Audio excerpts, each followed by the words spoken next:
Hey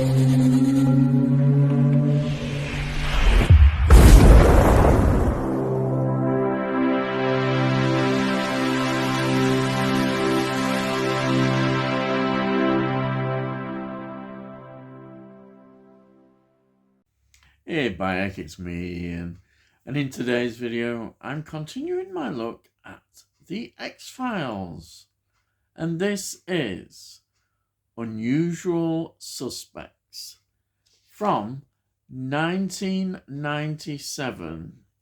Now previously we'd had Redux 2, and the next one will be Detour. Now this is from season 5, and it is episode 3. Now, it was transmitted on the 16th of November 1997 on Fox, 15th of March 1998 on Sky, and on the 3rd of October 1998 on BBC One.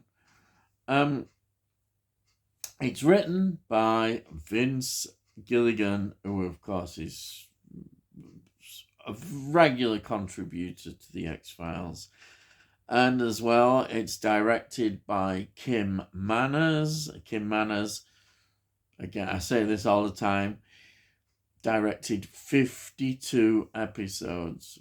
That's a major contribution. And as usual, of course, it's produced by Chris Carter. And as well, another familiar face is the music is composed by Mark Snow. So let's get into the cast. We've got David Duchovny as Fox Mulder. We've got Bruce Harwood as Byers. Tom Braidwood plays Frohike. And Dean Hagland plays Langley. And we've got Stephen Williams, of course, playing X. Then, as I say, we've got Richard Belzer, who plays Detective John Munch. And, well, for 23 years, he played this character in Homicide, Life on the Street, and Law and Order Special Victims Unit. These were big, popular TV series, and that is a major thing. 23 years playing this character. So it's a really good crossover episode, this, into the X-Files. Absolutely great, absolutely wonderful. Then we have got Signe Coleman, who plays Suzanne Modesky. Now, she is in a sequel to this episode, which is called Three of a Kind, which is in the 6th season, 1999. Now, she was in a series called The Young and Restless, where she played Hope Adams, and that was between 1993 to 1997, 2000 to 2002, 2008, 2010, and 2012. So she's quite a well-known actress, certainly in TVs, and she did make more TV shows and TV films. So very much involved in as a television actress. Okay, so what is this story about?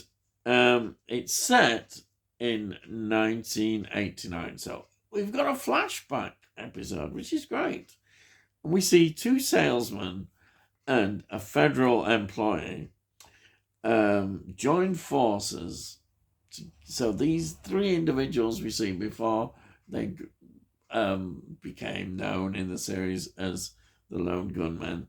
This is how they meet, really. And what they do is they join forces because they meet Suzanne Modesky, who is a woman who claims that she is being pursued by a supposedly ex-boyfriend, the FBI agent, yes, Fox Mulder, who she claims is violent. And of course, these want to help her, And so this is an interesting thing that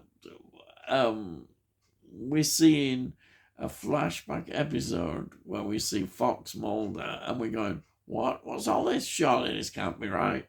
This is not his character at all. And this is wonderful. Again, how you get so drawn into the story.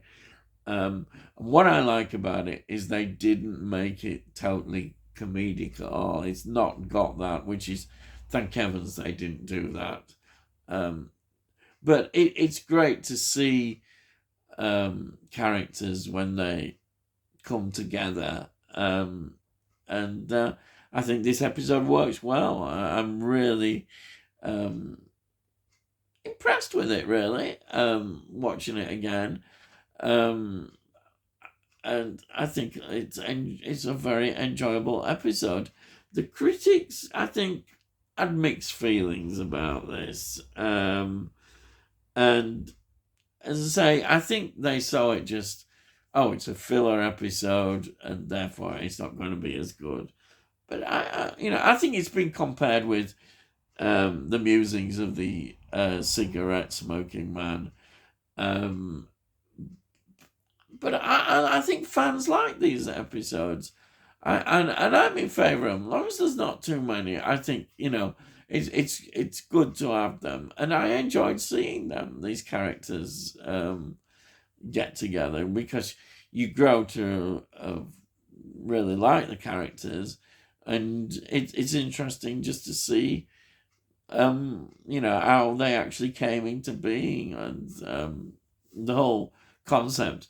Because it's the fact that Susan Medeski plants in their mind in a very obvious way, especially when we see her being thrown into a car and we see who's in there, which of course is X, then we see this conspiracy idea planted straight in to the minds of these three individuals who've come together, and of course they now have a purpose, searching for the truth, exposing what is going on is a wider conspiracy, and it fits in beautifully, always into the X-Files mythology of how these characters over the years we've come to love, especially when Mulder goes and sees them and help in cases.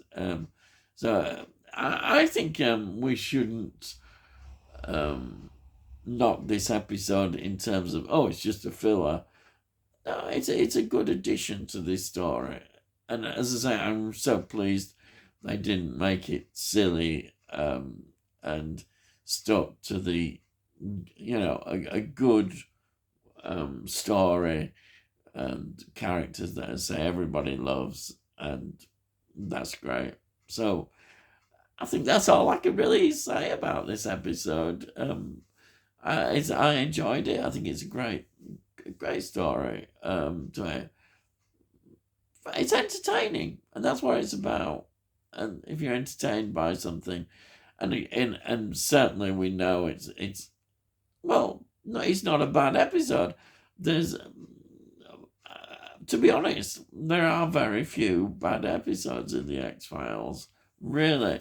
And that shows you the strength and quality of this series, particularly when there's such a large amount of episodes. You're bound to get some episodes that are not as good or even bad, as I say, but this is not in that category at all. It's a fan pleaser as well. What's wrong in pleasing fans? Nothing wrong in all that at all. Yes. And that's it. So if you've liked this video, please give this video a like. If you give it a like, it gets it out onto YouTube, which is good for my channel, and hopefully other people then can enjoy it. And if you've got any comments, please put your comments down. I love to read your comments. I always reply. And if you've not subscribed, well, why not? Give it a go. So just subscribe, and it means that then you get communicated that I put out these videos, so you can enjoy hopefully more of my videos. And have a look in the playlist, because you can see all the previous X-Files videos that I've reviewed, all the stories. But I do a lot more than that.